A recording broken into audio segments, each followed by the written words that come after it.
President Donald Trump increased a tariff plan for Canada, and this makes the Prime Minister of Canada to react. But first and foremost, hear what Donald Trump said.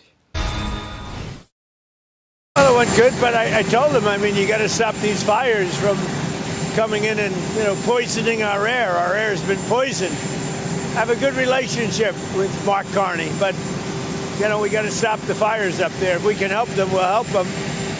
But maybe they should pay us some damages or something, or we should do some tariffs. But it was terrible. You had businesses closing. In particular, Michigan. If you look at Detroit, Michigan area, they had to close everything. They had to close car plants and a lot of other things. So, President Trump increasing tariff plan for Canada up to 50%. Does it mean that Canada or Canadian president do something against President Donald Trump? Because sometimes when President Donald Trump increases tariff for any country, it may be like a way of punishment or a way of cautioning them. Maybe that country did something that President Donald Trump didn't like. Now, after hearing everything Trump said in this video, watch this video to the very end to hear the reaction of the Canada Prime Minister, what he said concerning the tariff plan President Donald Trump gave Canada. And this tariff is too much, 50%. Watch what he said. When we come back, we'll discuss. Morning, everyone. Bonjour tout le monde.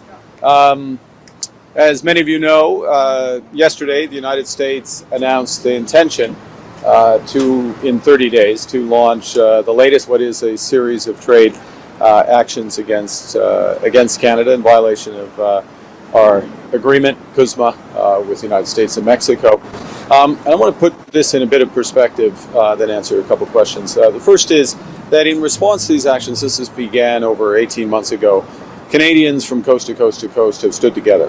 The federal government, provincial government, Labour, business, Canadians themselves, uniting, focusing on what we can control, building strength here at home, supporting each other, buying Canadian, and diversifying partnerships abroad. We've signed more than 20 economic and security partnerships internationally. Investment, machinery and equipment's picking up, economy's picking up. We're growing jobs at twice the rate in the United States, with the fastest growth in foreign direct investment, investor confidence in Canada in over 2 decades, twice the rate of other countries. In the G7, we're projected to have the second fastest growth in the G7, not just this year, but next year going forward. So the country is stronger. We're stronger because we're united, and we will remain united. I will be speaking with the premiers later this afternoon. I'll be meeting with them tomorrow. Minister LeBlanc will convene the Canada-U.S. Advisory Council later this afternoon. Earlier this morning, and I would say as well that throughout this time we have made a series of comprehensive and detailed proposals about how to modernize CUSMA, recognizing the transition that the U.S. is underway in the international and all its trading relationships, including with Canada and Mexico. I spoke with President Trump earlier this morning. We agreed to intensify negotiations in the coming weeks, and the team and myself look forward to doing that. As always, Canadians, governments, business, Labour will stand together to build Canada strong and to have a trading relationship with our North American partners that benefits everyone. Oui, merci. Une peu de perspective. Hier, les États-Unis ont annoncé l'intention d'avoir une autre mesure tarifaire dans 30 jours. C'est le plus récent dans une série de menaces tarifaires depuis 18 mois en contravention de l'ACM, les règles de l'ACM. Premier point. Deuxième point, depuis le commencement de cette guerre tarifaire, les Canadiens, d'une lotion à l'autre, se sont unis. Les gouvernements, les travailleurs, les syndicats, les commerces et surtout les Canadiens et les Canadiennes, afin de bâtir un pays, une économie plus forte, afin de soutenir nos travailleurs, nos agriculteurs, nos commerces afin de diversifier nos partenariats à l'étranger. Maintenant, nous venons de conclure plus de une vingtaine d'accords d'économie sécuritaire à l'échelle du monde. Et nous avons une économie qui devient de plus en plus forte. La création, par exemple, d'emplois est 2 fois plus rapide qu'aux États-Unis. L'investissement étranger ici au Canada est 2 fois le moyen de G7. C'est le plus fort de G7, c'est le plus fort depuis 2 décennies. Alors, une économie plus forte, des partenariats plus diversifiés et en même temps, nous avons proposé plusieurs fois des initiatives, des propositions globales et détaillées afin de régler la situation dans l'ASEAN en reconnaissance l'objectif des États-Unis de changer, de transformer toutes leurs relations commerciales à l'échelle du monde, y compris le Canada et le Mexique. Je viens de discuter avec Monsieur le Président des États-Unis ce matin et nous sommes d'accord d'intensifier nos négociations pendant les prochaines 2 semaines.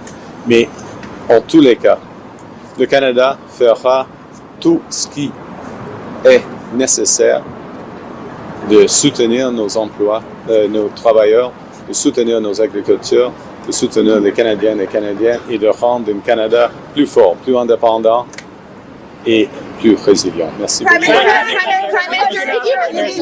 Prime Minister, are you considering retaliatory tariffs, dollar for dollar in the U.S.?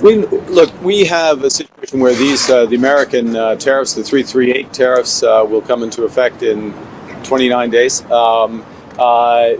And we will look at all options in terms of how we would respond if they do come into effect. That's part of what we'll be discussing with premiers.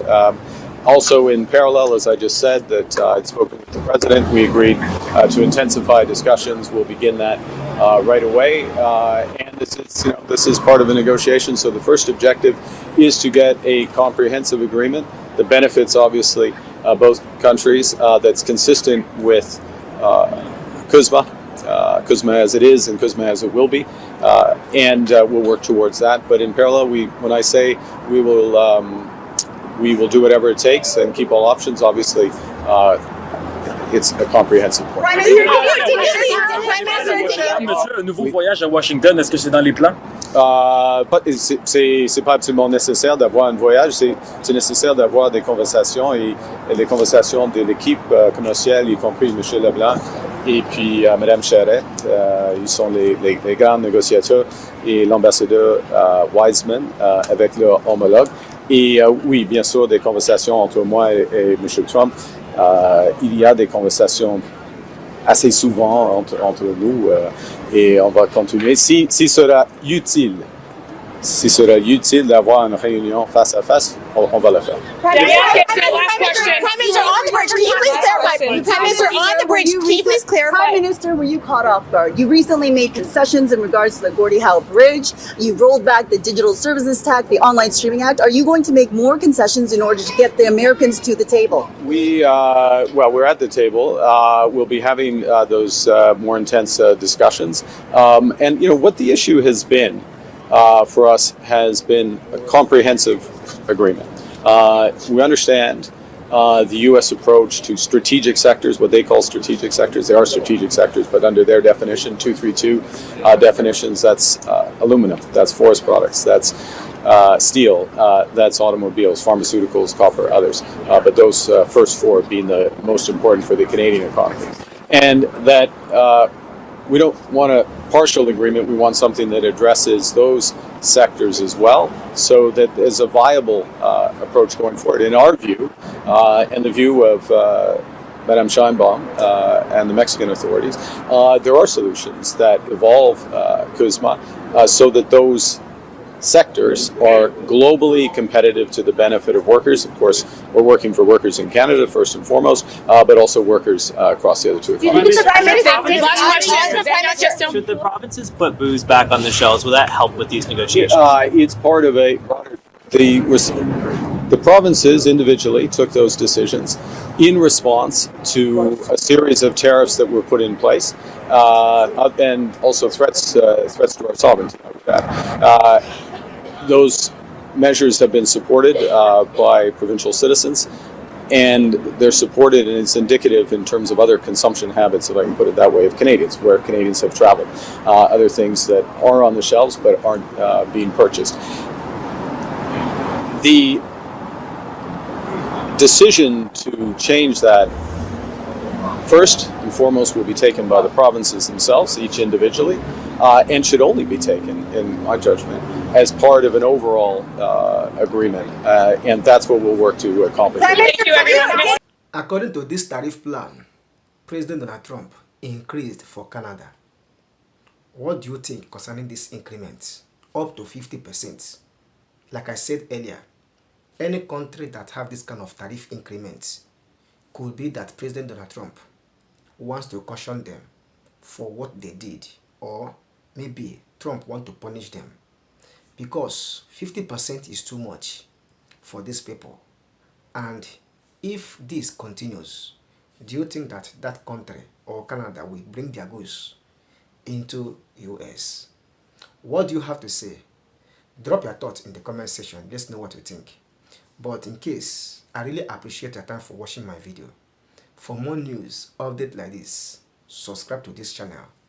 Turn on the bell so that anytime I publish the next video, you will get notification. See you in the next one, and bye.